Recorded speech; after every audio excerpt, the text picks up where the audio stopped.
আজকে যেহেতু শুক্রবার, আর শুক্রবার মানেই কিন্তু স্পেশাল দিন। স্পেশাল দিনে স্পেশাল আইটেম যদি না রান্না করি তাহলে কি চলে বলেন?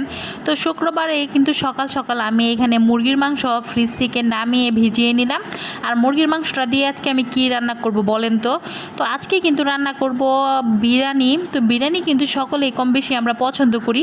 তো আমি কিন্তু ভীষণ রকম পছন্দ করি বিরিয়ানি। আর এদিকে কিন্তু বিরিয়ানির চাল দেখতে পাচ্ছেন বাসমতি। তো বাসমতি চালটা আমি খুব ভালোভাবে এখন পরিষ্কার করে ধুয়ে নিব। তারপরে কিন্তু এখানে মুরগির মাংসটাকেও ধুয়ে নিলাম। আর এদিকে কিন্তু আমি হালকা করে আলু ফ্রাই করে নিলাম। আর তারপরে কিন্তু সকল মশলা একসাথে একটি প্যান বসিয়ে দিয়ে দিলাম। তো এখানে কি কি মশলা আছে, এখানে পেঁয়াজ, তারপরে আদা, জিরা, রসুন, এলাচ, দারচিনি, লং, শাহি জিরা, গোলমরিচ, তো মনে করেন অনেকগুলো আইটেমই আছে। তো সবগুলো আইটেমই কিন্তু আমি দিয়েছি। তারপরে এটাকে ব্লেন্ডারে ব্লেন্ড করে নিয়েছি। তারপরে কিন্তু একটি প্যান বসিয়ে সেটাতে দিয়ে এখন হালকা করে ভেজে তারপরে কিন্তু পরিমাণ মতো তেল দিয়ে দিয়েছিলাম। তারপরে কিন্তু এখানে হলুদ, মরিচ, লবণ সব কিছু দিয়ে এখন মশলাটাকে খুব ভালোভাবে কষিয়ে নিতে হবে। তো কষানো হয়ে গেলে কিন্তু এখানে আমি মুরগির মাংসটাকে দিয়ে দিলাম। তো মুরগির মাংসটাকে দিয়ে তারপরে মুরগির মাংসটাকেও এখন খুব ভালোভাবে কষিয়ে নেব। আর কষানো হয়ে গেলে কিন্তু আমি এখানে পরিমাণ মতো ঝোল দিয়ে দিব। আর ঝোলটা দেওয়ার পরে কিন্তু খুব ভালোভাবে রান্না করতে হবে মুরগিটাকে। তো মুরগিটা কিন্তু রান্না করা খুবই ইজি আর খুবই সহজেই কিন্তু এটা সিদ্ধ হয়ে যায়, খুব তাড়াতাড়ি রান্না হয়ে যায়। সেই জন্য কিন্তু আসলে অত প্যারা নাই, কারণ গরুর মাংস বা খাসির মাংস হলে কিন্তু অনেকটাই প্যারা লাগে আর সেটা সিদ্ধ হতে অনেকটা সময় লাগে। যেহেতু ঘরে আজকে যেটা ছিল সেটা দিয়েই আসলে বিরিয়ানিটা রান্না করবো। আর অনেক দিন ধরে মুরগির মাংসটি দিয়ে বিরিয়ানি রান্না করা হয় না, সেই জন্যই কিন্তু মুরগির মাংসটি দিয়ে বিরিয়ানি রান্না করব। তো এখানে কিন্তু আমি এখন পরিমাণ মতো ঝোল দিয়ে দিলাম। এখন কিন্তু আমি ঢাকনা দিয়ে ঢেকে দেবো। আর তারপরে কিন্তু এটা হতে 10 মিনিট বা 15 মিনিটের মতো সময় লাগবে।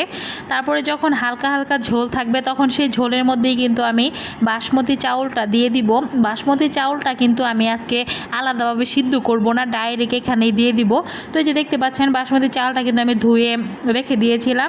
তো তারপরে কিন্তু যে দেখতে পাচ্ছেন এখন হালকা পরিমাণে ঝোল আছে। তো সেই ঝোলের মধ্যেই কিন্তু আমি বাসমতি চাউলটা দিয়ে দিব। আর তারপরে কিন্তু খুব ভালোভাবে উল্টিয়ে পাল্টিয়ে নিব। আর এদিকে কিন্তু আমি এখন বিরিয়ানি মশলাটাও দিয়ে দিলাম প্যাকেট থেকে। তো তারপরে কিন্তু এখন খুব ভালোভাবে নেড়ে চেড়ে নিতে হবে। নেড়ে চেড়ে নিয়ে তারপরে ঢাকনাতে ঢেকে দেব। আর ঢেকে দেওয়ার পরে কিন্তু এই চালটা খুব ভালোভাবে সিদ্ধ হয়ে যাবে। যখন চালটা ফুটে উঠবে তখন কিন্তু একদম আঁচটা একদমই নিভু করে দিব আর কি, একদম লো লেভেলে দিয়ে দিব।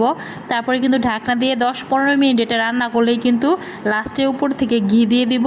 তাহলেই কিন্তু আমার রান্নাটা একদমই কমপ্লিট হয়ে যাবে। তো যে দেখতে পাচ্ছেন আমার একদম কিন্তু খুব সুন্দরভাবে রান্নাটা হয়ে গিয়েছে। তো উপর থেকে এখন কিন্তু ঘি দিয়ে দিব। আর আমি কিন্তু পরিমাণ মতো দুধ দিয়ে দিয়েছিলাম। তো 10 টাকার একটা গুঁড়া দুধের প্যাকেট সেটা আমি দিয়ে দিয়েছিলাম। তো সেইটা আসলে দেখানোর মনে নাই। তো তারপরে কিন্তু দেখতে পাচ্ছেন আমার রান্নাটা কিন্তু কমপ্লিট আর একদম খুব সুন্দরভাবে ঝরঝরে হয়ে গিয়েছে। তো এইভাবে আসলে বাসমতি চালের মানে বিরিয়ানি খেতে আমার কাছে ভীষণ ভালো লাগে। তো আপনারা অবশ্যই কমেন্ট করে জানাবেন কেমন হলো। তো আজকের ভিডিওটি এই পর্যন্তই। সকলে ভালো থাকবেন, সুস্থ থাকবেন। আল্লাহ হাফেজ।